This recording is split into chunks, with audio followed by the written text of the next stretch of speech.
Go ahead. All right, Coach, you talked a little bit about some of the smaller things you have to clean up. What are those things?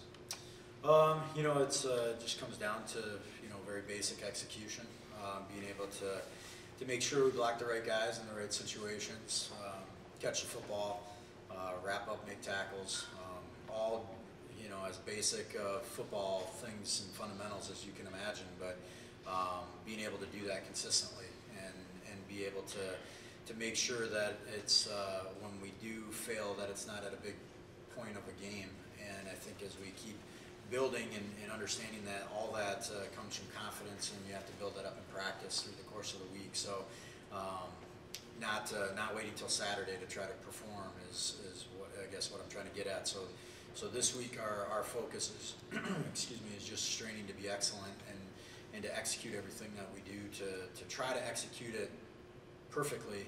But to do that, you're going to fail. I mean, if you really put yourself out there, and they got to be okay with that, so then that way we can learn and can grow from it. So it's honestly, it's the most fundamental things of football that we just have to continue to execute and get better at. How much of a boost has it been for you guys to go from forcing a wide receiver to play running back to having two guys that are giving you some good carries now?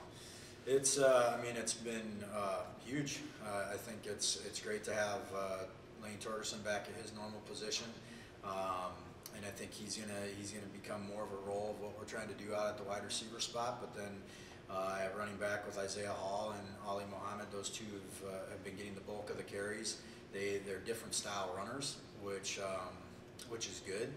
But they're also both running backs, which is even better. So when you compare it to last year, and then we still have some others that haven't gotten the carries yet that are still in the stable waiting to get their turn. So it's a much better situation than what we had last year. We've got Ali here 2 straight games. I think he's had almost 75 yards a game. So we're getting productivity and consistency out of that position, and that's only going to start to take some pressure off of Ben. So like on Saturday, when Ben is moving and gaining things with his legs, he's not the only one doing it. What was the defense doing so well just to hold Northern to 14 points? You know, we challenged them pretty intensely after we gave up that second touchdown in the second quarter. That touchdown drive had you know, just kind of a hope and prayer pass down the middle of the field, and one of our DBs fell down. So they got a big chunk of yardage there. Then the next play, I think we were still licking our wounds a little bit, and they just it was a very simple run play. And I think their carrier went for almost 15, 16 yards, and we just weren't wrapping up and tackling. So we got caught on our heels, and we needed to regroup. And I challenged the guys, you know, as far as what they want to do and how they want to play. But it was still came down to the fundamentals of not either fitting our gaps right or making the tackles. And came back out in the second half, and well, really in the second half of the second quarter, and they wanted to put the game more on their shoulders. We got a little bit more aggressive with some of our play calls, which I think helped us dictate a little bit of the flow. And then as we were playing through that second half, it was more of a true dogfight. And once Northern was going into the wind, they kind of pulled back on some of their passing game, and they tried to just control the clock, wear us down, and run the ball. And we were able to withstand that push, even if we got a 3-and-out, which was great. Even if they converted 1 first down, we were pretty much off the field in 6 plays or less. And so that allowed us to get to the sideline, just keep giving the ball back for our offense. And we ended up coming up short, but I think the guys, they embraced playing in that. They didn't worry about what our offense was doing or wasn't doing. They just wanted to go out and play, and they were playing for each other. And it's probably the best defensive effort as a whole group that I've seen in the 3 years that I've been here. What does it do for the guys' confidence to actually be in a game competing for 4 quarters after the way that week 1 went for you guys? Well, I think, you know, even the way week 1 went, we competed all 4 quarters. The Leafs was a really good football team, and got on us early. And the thing that our guys aren't doing is quitting once we get down. We just keep battling and keep fighting, which is that's the difference that you've probably seen from the outside from last year's team to this year's team, as we're fighting to the end. We might not get the benefit of the win, but we're going to fight to the end. And if we do, then wins are eventually going to come.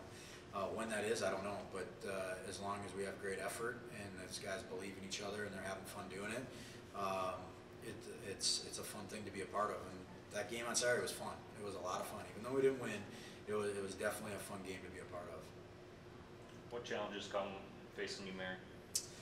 You know, it's Mary's coming off of a couple sizable losses to start the year, and you know, so I think they may be trying to find their identity a little bit. You know, when you get down by quite a bit, and which we have in the past, is you start trying to piece some different people in there to see if that can be your spark and if that person can kind of get you going. So I think there's a little bit of that they're trying to find. They're still only into Coach Bagnell's second year, so there's the growing pains that go with that. Just trying to get their offense in and get those guys to fit into it. So for us, our biggest challenges are going to be what do they like to do and do well, and how are we going to defend that? But then also self-reflect. What did we not do so well at that we can assume that we'll get attacked on, and be able to make sure that we've got the answers for it there, and then just be ready for the unexpected, because that's exactly what we saw out of Northern. They gave us a lot of what we didn't see out of them game one.